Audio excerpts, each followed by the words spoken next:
What happened? Plane crash. We gotta work fast. I got a lunch. I think you're missing the big picture here, Doc. Nurse, check his penis. Is it longer than mine? No, Doctor. Good. Now this is gonna hurt. Ah! Nurse, give me 15 cc's of morphine, quickly. You think you can save him? Can't be sure. I'm not a very good doctor. That's good. Thank you, nurse. You'll have to wait here. You gonna be all right, buddy? I'm in a hospital. What could go wrong?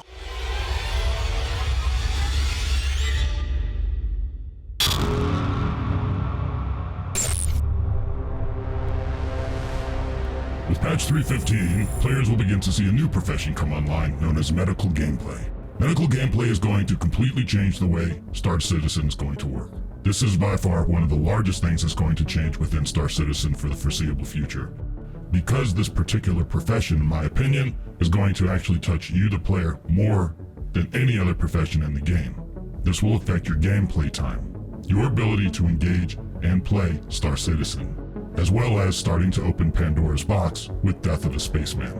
I have a personal bias against it. I do not feel permadeath is really a good idea in any video game, but I am willing to go ahead and see exactly what they have. Maybe they'll be the first ones to actually do it and do it right. So before I'm going to crap all over Death of a Spaceman, I'll wait, see what they have planned, and form my opinion then. As far as immediate changes that you are going to experience based on the way that you currently play the game right now, one of the largest things is going to be how the Medipen works.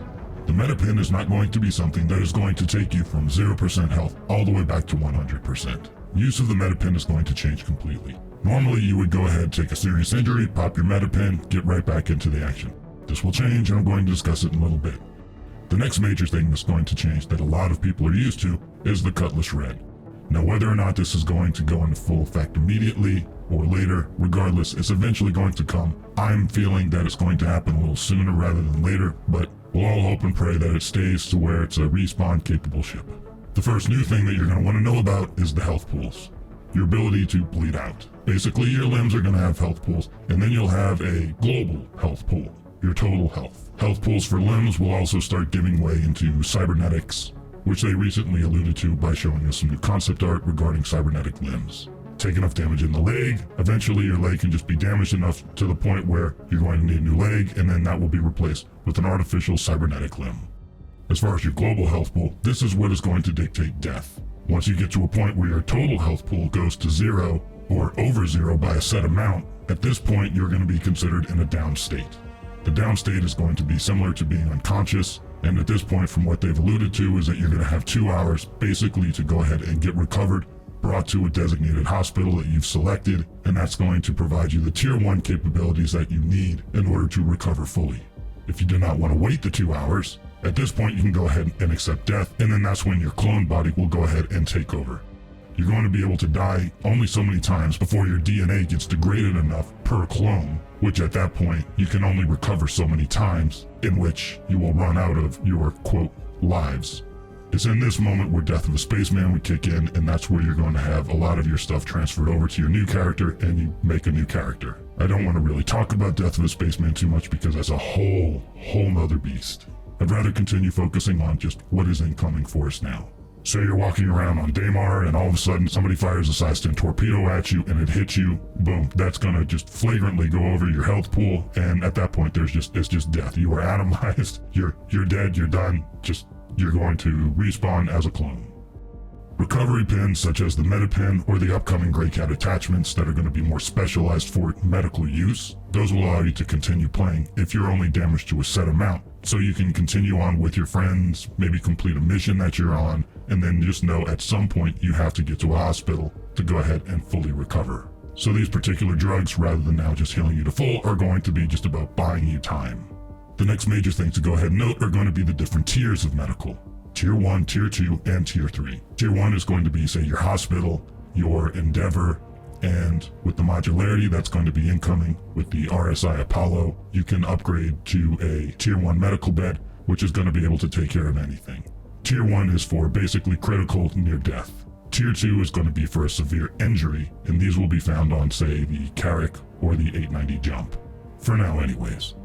Tier 3 is going to be your traditional ambulance, which is just meant to stabilize you, get you to a hospital, basically slow down the degradation that's happening to your character's body. Currently, One of the things to really remember is that the Drake Cutlass Red has always been designated a Tier 3. The fact that it has respawn capability will go away. Whether it's going to go away in the next patch or in a few patches from now, I'm hoping it's a few patches from now, remains to be seen. But just be aware, if you have a Cutlass Red, at some point you're going to be losing respawn capability. So you can see there's going to be a lot of new interesting stuff that's going to be coming into Star Citizen.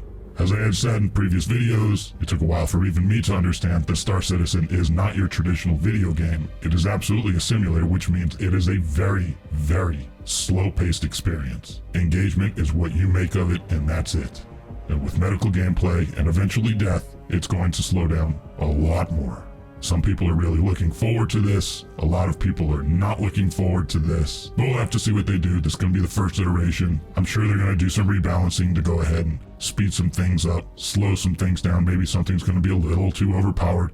Maybe things are going to be a little bit too underpowered. I'm sure they can try and figure something out that will keep players engaged in the gameplay experience, as well as give those who really want, for some reason, to experience medical gameplay, to have them be able to enjoy this particular gameplay loop. In my own personal opinion, I'm curious to see how this is going to work. My main hope is that they do not turn the game into something that feels exclusively like a medical simulator, because there is a lot of detail that they're going into, in particular for medical gameplay. I'll be very curious to see how this works with PvP players. Somebody gets injured enough, they're going to have to send out a beacon. Basically, you're ringing the dinner bell, saying, I have a wounded player right here, come kill me, or even better yet, wait for somebody else to come in their giant blinky ambulance and blow them up as well.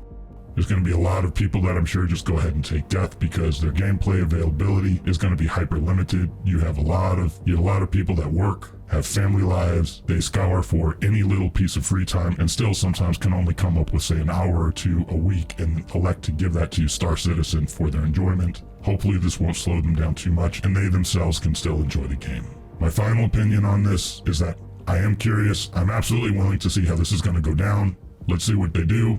Sounds interesting. Hopefully they don't mess it up. I personally don't feel like this is the right time for it. I think I, like many others, would rather see server meshing come in. Let's prove that we can actually have some stability. We're about ready to start stepping our toes into penalties of death and injury in a game that is highly unstable. And people get injured and die due to all kind of things that is way outside of their own. And now you're implementing a gameplay loop where it's not just dependent on your particular gameplay session and its stability, but now you are required to be reliant on another player's gameplay stability. So you're not just rolling the dice once, now you're rolling the dice twice and seeing what's going to happen. Interesting times ahead, but nevertheless they are coming. We'll see what they have for us. Should be wild.